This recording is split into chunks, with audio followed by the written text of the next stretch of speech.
درود پڑھتے ہیں مل کے بلند آواز کے ساتھ،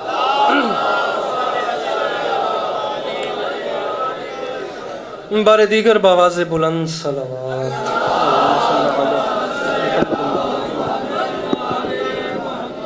اعوذ باللہ من الشیطان الرجیم، بسم اللہ الرحمن الرحیم، الحمد للہ رب العالمین، بارئ الخلائق اجمعین، الصلاۃ والسلام علی النبی الامی المکی المدنی الاتحامی السید البہی والسراج المضیء والکوكب الدری، بارئ الخلائق والسکینہ المدفون بارض مدینہ بالقاسم محمد۔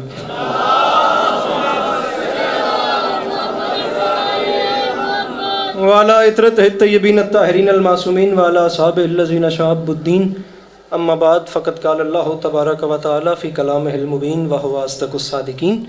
بسم اللہ الرحمن الرحیم، هل اتاک حدیث ضیف ابراہیم المکرمین، بآواز بلند صلوات۔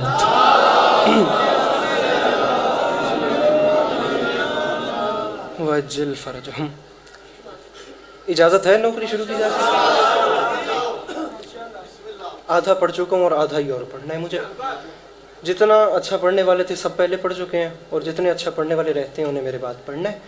بس میں اتنا بیٹھنے کے لیے حاضر ہی نہیں ہوا تھا، بس راضی رہیے گا، امام زمانہ آپ کی توفیقات خیر میں اضافہ فرمائے۔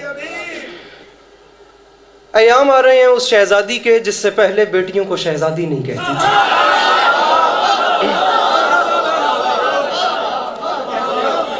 بس بڑے تشریف فرمائیں، اب راضی رہیے گا۔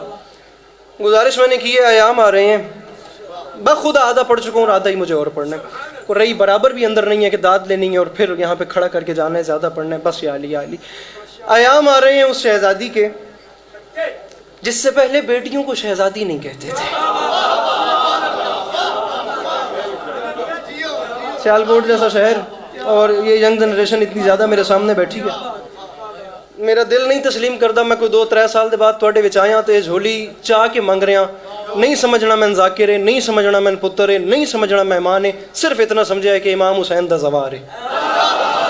اور جتنے بندے بیٹھے ہیں انہیں دعوت دے رہا ہوں میں کہ اگر دل قبول کرے تو مسکراہٹ لے آنا، یہ راضی اور یہ میں گیا، اس جملے پہ مجھے اندازہ ہو جائے گا کہ اور پڑھنا ہے یا یہیں چھوڑنا ہے۔ گزارش میں نے کی ہے کہ ایام آ رہے ہیں اس شہزادی کے جس سے پہلے بیٹیوں کو شہزادی کہنے کا رواج نہیں تھا، اور اسی کو دیکھتے ہوئے موضوع گفتگو بھی وہی بی بی ہے جس کا نام لبوں پر آتے ہی زبان حیا کی چادر اوڑھ لیتی ہے۔ جو ہاتھ بلند کر سکتا ہے، جسے حسین بادشاہ کی اماں نے ہاتھ دیا ہے، من کے حیدری۔ ایک جملہ مجھے اور پڑھنا ہے، سر بڑی مہربانی۔ جس کا نام لبوں پر آتے ہی زبان حیا کی چادر اوڑھ لیتی ہے۔ بس میں مطمئن ہو گیا۔ قرآن کریم کی، قرآن حکیم کی ایک آیت تلاوت کرنے کا شرف حاصل کیا ہے، اور قرآن کی آیت ہے۔ میرے سامعین، ارباب دانش، ارباب ذوق، ارباب عزا، یاد رکھیے گا قرآن اللہ کا وہ کلام ہے جو کلاموں کا بھی اللہ ہے۔ ٹھیک ہے، اب تمہید میں بھی نہیں جا رہا، تفسیر میں بھی نہیں جا رہا، صرف اور صرف کوئی تاریخ نہیں، ہم ڈائریکٹ قرآن پہ بات کرتے ہیں۔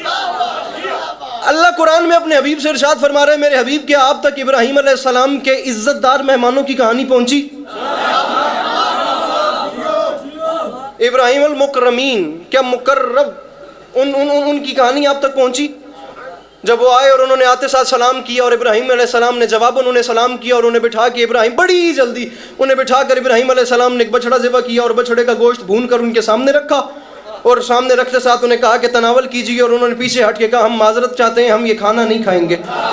میں نہیں کہہ رہا سیالکوٹ والے، قرآن کہہ رہا ہے کہ جب ان عزت والے مہمانوں نے جب کھانے سے انکار کیا تو ابراہیم پریشان ہو گئے، اور پریشان ہو کر کہنے لگے کیا میری طرف سے کوئی خدمت میں کمی دیکھی ہے؟ یہ تمہارے شایان شان نہیں ہے۔